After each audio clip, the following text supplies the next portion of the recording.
The gentleman from Maryland, Mr. Delaney, is recognized. Thank you, Mr. Chairman. You know, they say companies go bankrupt two ways, slowly and then all at once. And it seems like the same things happen to Metro. Across time, through your really decades of bad decisions, we've gotten to the point that everything has collapsed upon itself. The difference is with a company, if it has a reason to exist, it goes through a restructuring, it brings in new governance, new management, and it gets new capital, right, and it begins the path of a turnaround. The problem we have here with Metro is there's no obvious forcing function to allow that to occur, because it's not a company, it's this multi-jurisdictional enterprise. The jurisdictions will continue to fund it at low levels, it'll limp along, it won't be able to do the restructurings it needs to do, and it can't change the governance structure. But ultimately, right, cutting through all the stuff we've discussed here today, that's where this has to go. We have to get to a point where there's actually not a change in management. I think the general manager is actually doing a good job. That part of the turnaround is occurring.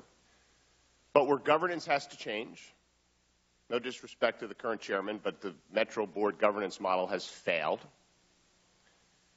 Where we need new governance, the gentlelady from Virginia and I have a proposal to do that, as she mentioned. We need to restructure contracts that don't work. We need a new strategic plan. We need new money from all the stakeholders. And that has to occur in some kind of forcing function where it all kind of is brought to the table. And then Metro can, because it clearly has a reason to exist, if any enterprise has a reason to exist, it's the Washington Metro, and then the turnaround can continue. So my question to the chairman and to the general manager is, what can we do to accelerate the occurrence of that day? That day, which I define as the day when the governance model changes, we're in a position to restructure, and only if those things occur will the stakeholders put more money in, and they have to put more money in. What can get us to that day as soon as possible? Because that's what's in the best interest of Metro and all the various stakeholders, including the constituencies. Thank you, Congressman Delaney and Congressman Comstock. I happen to agree with both of you. And if you remember, the original suggestion of getting rid of this board and having a 5-member board was mine, to a lot of fanfare back in the day. But now the Federal City Council has adopted that model. What their suggestion is that the federal government, Congress, withdraw its support of the Metro Compact. Right. If they were to do that, the compact then collapses, and all the jurisdictions are out, and you have to start over again. My suggestion is a 16-member board from all the jurisdictions is not workable. I'm doing the best I can with what I have.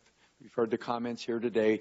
All of us, including myself, end up being parochial because we do. A 5-person board, like the D.C. Control Board of local people, but here's the catch.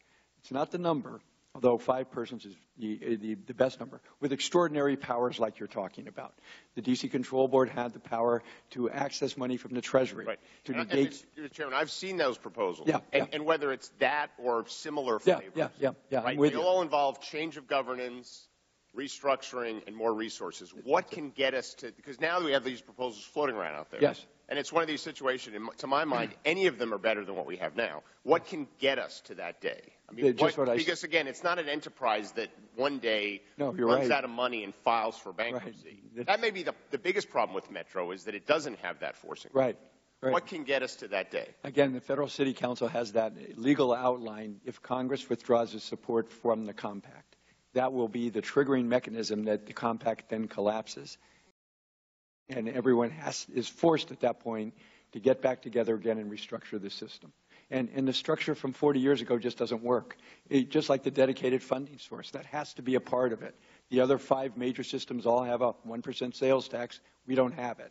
So all of that has to be a new board, a new tax, all of that. And you can make this system work. Does the general manager have an opinion on this? Thank you, the chairman, by the way. It is around the compact. I mean, that is, I think, the mechanism to attack this. Okay. I yield back. I thank the gentleman. The chair. Would my friend just yield for one observation? Of course. While he still has time. Yeah, it's complicated. It's also complicated by I find it ironic that the District of Columbia that talks about taxation without representation, which I support, would nonetheless favor a system at Metro that would take away representation from the people who pay the taxes. In Virginia, it's localities, not the state, that pays the operating subsidy. And you're going to find fierce resistance to those taxpayers to lose their representation. And reclaiming my time briefly, I'm not proposing... You don't have any more time. I took it. No, I'm teasing. That's your I'm way. just teasing. I'm not proposing any specific governance model, new governance model, restructuring more resources. 50 different ways of doing that. That's where we have to get. All right. I think the chair recognizes the gentleman from Wisconsin.